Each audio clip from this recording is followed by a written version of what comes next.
Hello friends, super magic રસોઈમાં મિત્રો હું આપનું સ્વાગત કરું છું। આજે હું દિવાળી સ્પેશિયલ મીઠા ઘૂઘરાની રેસીપી તમારી સાથે શેર કરું છું। તો તમને ચોક્કસ આ વિડીયો ગમશે, ગમે તો લાઈક કરજો, શેર કરજો અને સબસ્ક્રાઇબ કરવાનું તો ભૂલતા જ નહીં। અને મિત્રો બાજુમાં રહેલું બેલ આઇકનને પણ પ્રેસ કરજો, જેથી કરીને લેટેસ્ટ વિડીયોની માહિતી તમને મળતી રહે। તો હવે એના ઇન્ગ્રેડિયન્ટમાં મિત્રો આપણે સ્ટફિંગ માટે જો રવો લીધો છે 1 કપ બદામ છે, અને બીજા આપણે અંદર નાખવા માટે કિસમિસ લીધી છે 1/4 કપ જેટલી, 1 ટેબલ સ્પૂન જેવો આપણે પિસ્તાના કટકા, 1 ટેબલ સ્પૂન બદામના કટકા, 1 ટેબલ સ્પૂન કાજુના કટકા, 1/4 કપ આપણે ટોપરાનું ખમણ લીધું છે, 6 થી 7 એલચીનો પાવડર છે, અને 1 ટીસ્પૂન જેવી આપણે ખસખસ લીધી છે, અને 1/4 જાયફળ લીધું છે, જે જાયફળનો પીસ હોય ને એમાંથી એનો પાવડર કરી લીધો છે। અને સ્ટફિંગ આપણું આવી ગયું। હવે લોટ આપણે ઉપરનું પડ કરવા માટે મેંદો લીધો છે 2 કપ જેટલો, અને એમાં આપણે 1/4 કપ જેટલો રવો એડ કરશું, અને ચણાનો લોટ આપણે લેશું 1/4 કપ જેટલો। તો બનાવવાનું ચાલુ કરીએ। હવે આપણે ગેસ ઓન કરી અને આપણે જે આ ઘી લીધું છે ને, 1/4 કપ જેવું મેં ઘી લીધું છે અત્યારે, એમાંથી આપણે થોડુંક ઘી નાખી દેશું, અને એમાં આપણે રવો શેકી લેશું। જ્યાં 1 કપ રવો લીધો છે એને ઘી ગરમ થાય ને પછી આપણે નાખીએ। તો આપણું ઘી ગરમ થઈ ગયું છે, તો આપણે આ 1 કપ રવો લીધો છે એને આપણે સ્લો ટુ મીડિયમ ફ્લેમ ઉપર જ શેકવાનો છે। તો આ રીતે આપણે એને કન્ટિન્યુ ચલાવતા શેકી લેશું। તો આ રીતે જો આપણે સ્લો ટુ મીડિયમ ફ્લેમ ઉપર શેકતા રહેશું। અને હવે જે થોડુંક આપણે 1 ચમચી જેવું ઘી નાખશું। આ રીતે તમે સ્ટેપ બાય સ્ટેપ ઘી નાખશો ને તો તમારો રવો તરત જ ફૂલી જશે। અને આપણે અત્યારે આ ઝીણો રવો લીધો છે।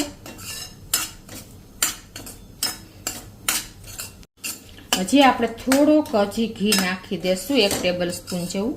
આ રીતે તમે ઘી નાખશો ને એટલે સરસ આપણો રવો પણ સરસ ફૂલાઈ જશે। જુઓ છો,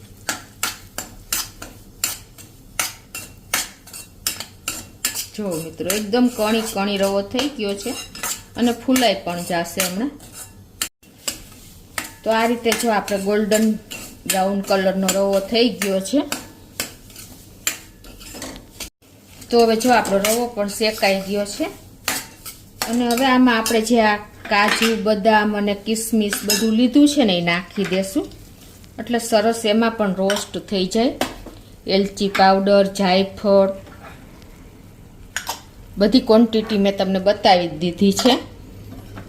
ખસખસ લીધું છે એ પણ આપણે નાખી દેશું, અને કિસમિસ પણ નાખી દેશું, અને અત્યારે સ્લો ફ્લેમ કરી નાખી છે। અને આ ટોપરાનું ખમણ પણ નાખી દેશું, અને એને આપણે જે આ એક જ મિનિટ આ રીતે આપણે સ્લો ફ્લેમ ઉપર મિક્સ કરશું, એટલે આપણો સૂકો મેવો છે ને અને કિસમિસ છે એ બધું સરસ આમાં સંતળાઈ જાય। આપણે અત્યારે બિલકુલ માવાનો ઉપયોગ નહીં કરીએ, એટલે શું થશે કે માવાના હિસાબે ઘૂઘરા જલ્દી બગડી જાય છે। તો જો આપણો બધો સૂકો મેવો પણ 1 જ મિનિટમાં સરસ અંદર રોસ્ટ થઈ ગયો છે। અને હવે આપણે ગેસની ફ્લેમ બંધ કરી દેશું, અને આ મિશ્રણને આપણે ઠંડુ કરી લેશું। તો આ રીતે આપણે એક પ્લેટમાં નાખી અને ઠંડુ કરી લેશું।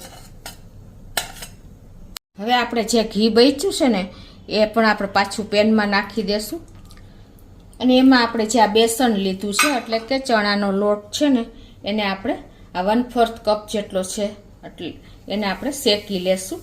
આ ચણાના લોટને હિસાબે બાઇન્ડિંગ સરસ આવશે, એટલે ખાસ આપણે આ જરૂરી છે। તો આ રીતે આપણે એને સ્લો ફ્લેમ ઉપર જ શેકવાનો છે, સ્મેલ આવે ને ત્યાં સુધી જ।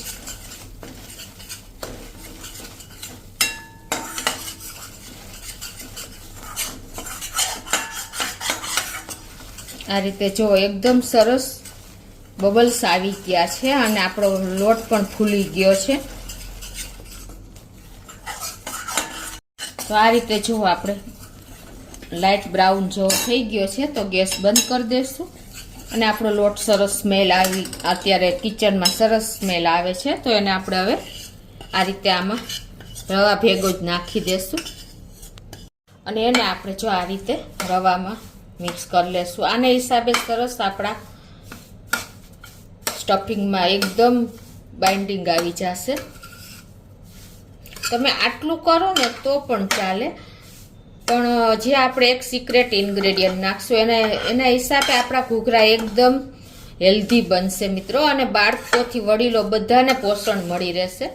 તો આપણે દિવાળીનો જેવો તહેવાર હોય તો આપણે રીચ ઘૂઘરા ખાસ બનાવવા જોઈએ, જેથી કરીને બાળકો નથી ખાતા હોતા અમુક ટાઈમે, તો હોશે આ ઘૂઘરામાં ખાઈ લેશે. તો એના માટે જે આપણે આ 1 કપ બદામ લીધી છે ને એને આપણે મિક્સર જારમાં નાખીને અને દરદરો એવો પાવડર કરી લેશું.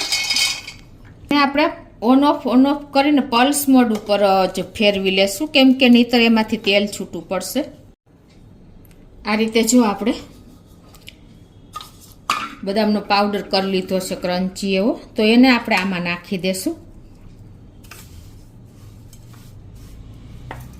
મિત્રો આ છોકરાઓ બદામ નથી ખાતા, બાળકોથી માંડીને ઘણી વખત ભાવતી નથી હોતી, તો એને તમે આ ફોર્મમાં પણ હોશે ખવડાવી શકો છો, કેમ કે ઘૂઘરા તો બધાના ફેવરિટ જ હોય છે. તો આ રીતે આપણે રવામાં જ મિક્સ કરી લેશું બદામનો ભૂકો, એટલે સરસ આપણું આ મિશ્રણ ગરમ છે ને તો એમાં સરસ એકદમ મિક્સ થઈ જશે અને થોડો ઘણો કચાશ પણ દૂર થઈ જશે. હવે આપણે આમાં સાકરનો પાવડર નાખવાનો છે, તો એના માટે મેં અત્યારે 1.25 કપ જેવી સાકર લીધી છે, કેમ કે સાકર થોડી ગાંગડા સાકર હોય છે ને એ મોરી હોય છે, એટલે તમે તમારા ટેસ્ટ એકોર્ડિંગ તમે વધઘટ કરી શકો છો. તો આનો આપણે ફાઇન પાવડર તૈયાર કરી લેશું.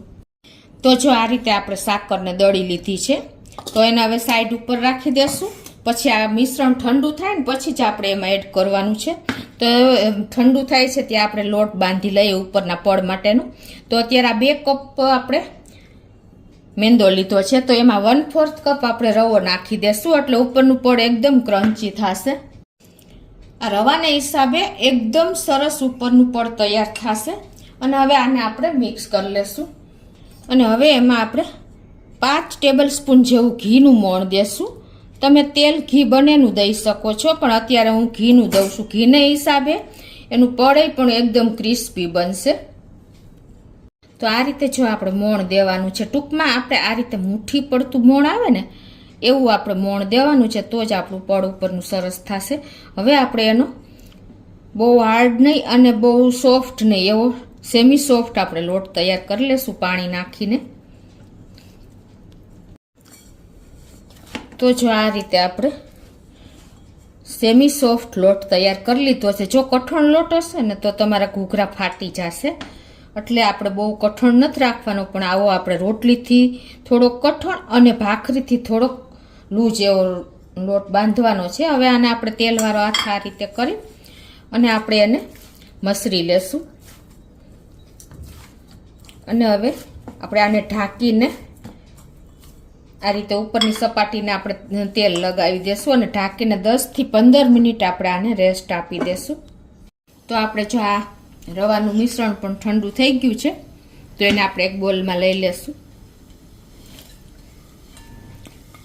એને આપણે આ રીતે મિક્સ કરી લેશું, કેમ કે આપણે ચણાનો લોટ બદામ બધું જ નાખ્યું છે, એટલે સરસ જો બેન્ડિંગ પણ અત્યારે આવી જાય છે. હવે આ ઠંડુ થયા પછી જ આપણે આમાં સાકરનો પાવડર નાખવાનો છે, તો એ નાખી દઈએ. તો અત્યારે હું તમને બતાવું કે આ મેં 1.25 કપ જેટલી સાકર લીધી છે, તો એ ટેસ્ટ કરીને તમને બતાવું કેટલી જોઈએ છે.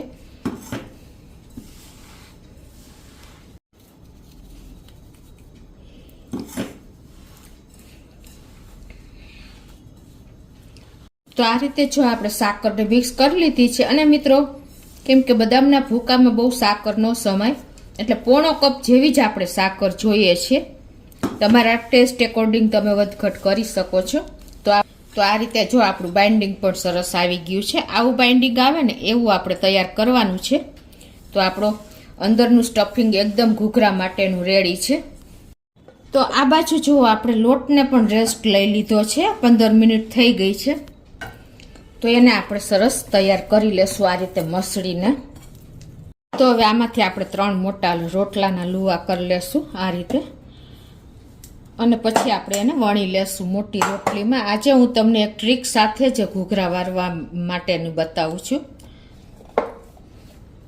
તો આ રીતે જો આપણે મોટી રોટલીને તૈયાર કરી લેશું એટલે આપણને સહેલું પડે ઘૂઘરા વારવા માટે. એક એક પૂરી તમે તૈયાર કરશો ને તો તમને થોડુંક ટફ પડશે. તો આ રીતે આપણે પહેલાં મોટી રોટલી વણી લેશું અને પછી એને પૂરીનો શેપ આપી દેશું. આ રીતે મેં એકદમ મોટી રોટલી વણી લીધી છે. હવે એને આપણે કટિંગ બોર્ડ ઉપર લઈ લેશું, કેમ કે થોડીક મોટી આપણે બનાવી છે. તો આ રીતે આપણે એને કટિંગ બોર્ડ ઉપર નાખી અને એને આપણે પૂરીનો શેપ આપી દેશું. આપણે નહીં બહુ પતલી કે નહીં બહુ જાડી એવી રોટલી વણવાની છે. બહુ પતલી વણશો તો સુકાઈ જશે. એટલે આપણે આ રીતે જો હવે પૂરીનું કટિંગ આપવા માટે કાંઈ પણ તમે લઈ શકો છો, વાટકી કે કપ, જેવડી તમારે ઘૂઘરા બનાવવા હોય ને એ ટાઈપના. તો આ રીતે આપણે એને પૂરીનો શેપ આપી દેશું. તો આ રીતે જો આપણે પૂરી તૈયાર થઈ ગઈ છે અને હવે એને આપણા ફરતી બોર્ડર છે ને એને લઈ લેશું. અને હવે આપણે જે આ જો કેટલી 6 અને 7 થી 8 પૂરી તૈયાર થઈ છે તો એને આપણે આ રીતે પાટલી ઉપર લઈ લેશું કે આમાં જ આપણે તૈયાર કરી લેશું. હવે આ બધામાં આપણે આ પૂરણ વચ્ચે મૂકી દેશું. આ રીતે આપણે બધામાં જો સ્ટફિંગ મૂકી દીધું છે અને હવે આપણે આ પૂરીને ફોલ્ડ કરી લેશું અને પહેલાં આપણે આ ફરતું પાણી વાળો હાથ ફેરવી દેશું એટલે આપણી બધી પૂરી ફૂલે, ઘૂઘરા ખુલે નહીં તેલમાં તળવા ટાઈમે. આ રીતે તમારે બોર્ડર ઉપર પાણી લગાવી દેવાનું છે અને હવે આપણે આને આ રીતે ફોલ્ડ જ કરી લેશું.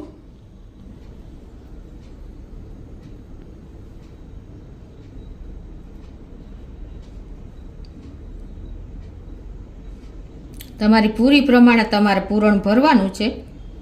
આ રીતે જો આપણે બધામાં માવો ભરી લીધો છે એકો એક ઘૂઘરામાં અને એને બેન્ડ પણ કરી લીધા છે આ રીતે. હવે શું કરવાનું છે આપણે કે આ ઘૂઘરાને આપણે કાંગરી બાંધવાની છે. તો એના માટે તમે આ રીતે શેપ પણ આપી શકો છો. આ રીતે આવી રીતે આમ કરી હાથેથી જ તમારે આ રીતે એની કાંગરી બાંધતી જવાની છે.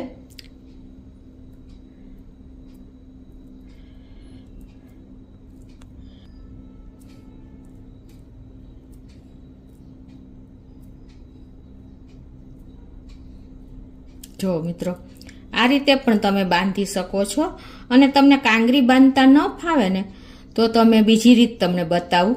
જો આ રીતે આપણો ઘૂઘરો તૈયાર થઈ જશે છે ને એકદમ સરસ. પછી તમને એ રીતે ન ફાવે ને તો તમે ફોકથી પણ તૈયાર કરી શકો છો. આ રીતે ફોકથી તમારે આવી રીતે એને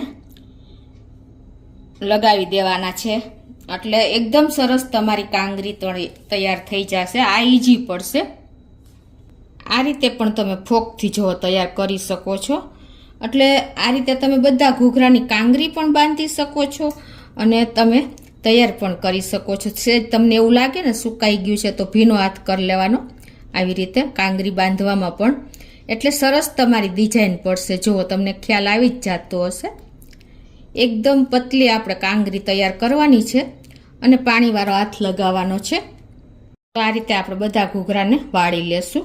આપણે ઘૂઘરા વાળી લીધા છે અને આ બાજુ આપણે ઘી ગરમ કરવા મૂક્યું છે. તમે તેલમાં પણ કરી શકો છો અને અત્યારે આપણે સ્લો ટુ મીડિયમ ફ્લેમ ઉપર જ ઘૂઘરાને તળવાના છે. તો જો આપણે ચેક કરી લઈએ કે આપણું ઘી ગરમ થયું છે કે નહીં. આ રીતે બબલ્સ આવે ને એવું જ આપણે ગરમ કરવાનું છે, બહુ વધારે નથી કરવાનું. જુઓ ધીમે ધીમે આપણે ઉપર આવે છે તો આપણું પરફેક્ટ ઘી ગરમ થઈ ગયું છે. તો આપણે હવે એક પછી એક ઘૂઘરાને મૂકી દેશું એમાં.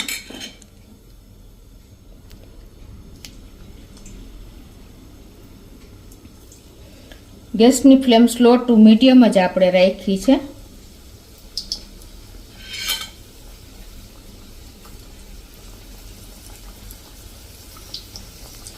હવે આપણે આને ટર્ન કરી લેશું ધીમે ધીમે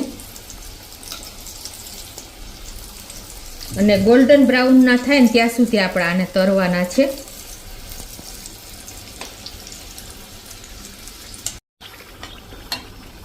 તો આ રીતે જો આપણે ઘૂઘરાને તળી લઈએ. એકદમ ગોલ્ડન બ્રાઉન જેવા થાય ને લાઈટ એવા ત્યાં સુધી આપણે એને તળવાના છે.